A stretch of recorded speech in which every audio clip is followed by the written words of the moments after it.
Naquele dia, uma fonte jorrará para os descrentes de Davi e para os habitantes de Jerusalém, para purificá-los do pecado e da impureza. Naquele dia eliminarei da terra de Israel os nomes dos ídolos e nunca mais serão lembrados, diz o Senhor dos Exércitos. Removerei da terra tanto os profetas como o espírito imundo.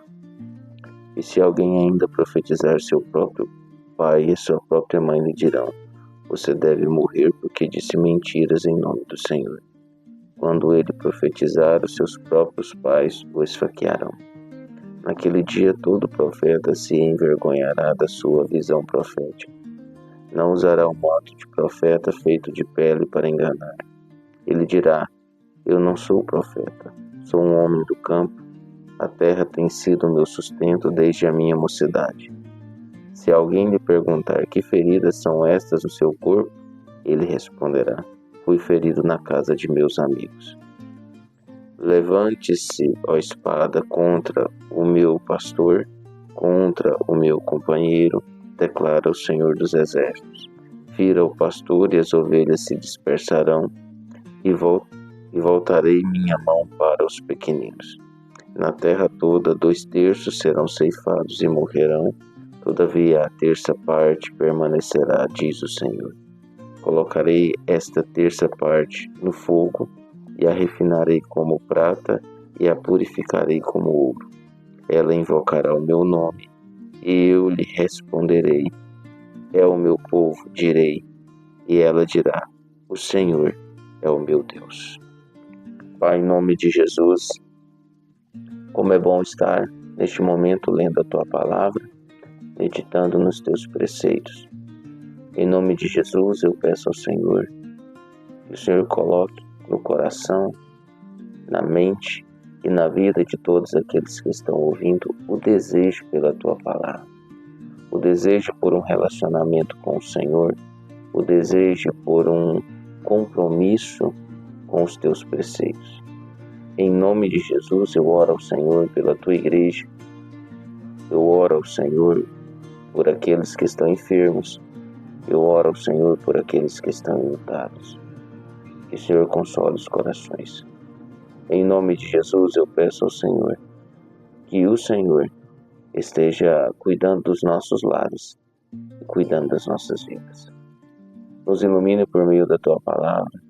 Eu consagro esse dia ao Senhor e consagro este momento ao Senhor, no nome santo de Jesus Cristo. Amém. Muito bom dia, meus irmãos. Graça e paz. Deus os abençoe.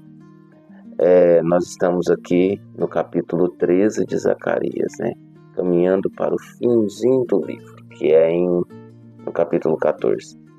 E nós temos aqui uma continuidade daquela meditação que nós tivemos ontem, a respeito do capítulo 12, onde haverá o arrependimento do povo, um arrependimento em massa, antes ou próximo da segunda vinda de Cristo, especificamente com o povo de Israel. Mas aqui fala que quando houver esse arrependimento, parece que na sequência daquela palavra profética, haverá uma purificação do povo, aonde o povo será purificado, voltará sua mente, o seu pensamento para o Senhor, as suas ações para o Senhor, e condenará qualquer tipo de ação falsa em nome do Senhor, como os falsos profetas, aqueles que até se cortavam dizendo que era em nome do Senhor e assim por diante. Essas pessoas, elas serão rejeitadas e até tratadas com violência em determinados locais, em determinados momentos. Parece que é isso que o profeta está dizendo. Parece que essas coisas estão numa crescente e acompanharão a vinda de Cristo. Entretanto, aqui também vai falar sobre a questão, parece que o profeta no meio do capítulo volta a falar de Jesus Cristo e do Calvário, aonde Jesus Cristo, ele é o pastor que vai ser ferido na cruz e as ovelhas vão se dispersar. E nós vemos que isso acontece com os discípulos, né? Eles dispersam, Jesus os reúne, depois a violência e a perseguição os dispersam de novo. E eles assim vão produzindo para o reino, debaixo de muita perseguição, tanto que eles morreram martirizados. Então isso acontece, isso também acontece. E aqui vai falar também sobre 2/3 da população que morre, 1/3 é purificado passando pelo fogo, purificado como a prata e como o ouro. Me dá a entender que aqui estão aqueles que creem no Senhor, que formam a igreja, que serão os purificados, que serão os que passarão pelo fogo, o fogo da perseguição, o fogo do tratamento de Deus, para aprimorar e viver uma vida melhor em santidade, deixando o pecado para trás.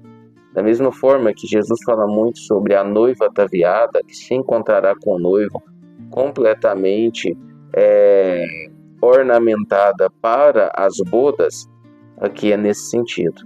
Então o profeta vai ser usado aqui para falar de uma tratativa a aqueles que que passarão pelo arrependimento, no capítulo 12, sobre a dispersão da igreja por todo o mundo devido ao Calvário de Cristo, e também a purificação da igreja por meio das adversidades que Deus às vezes atribui aos seus filhos para que eles se tornem melhores, se tornem mais parecidos com Cristo.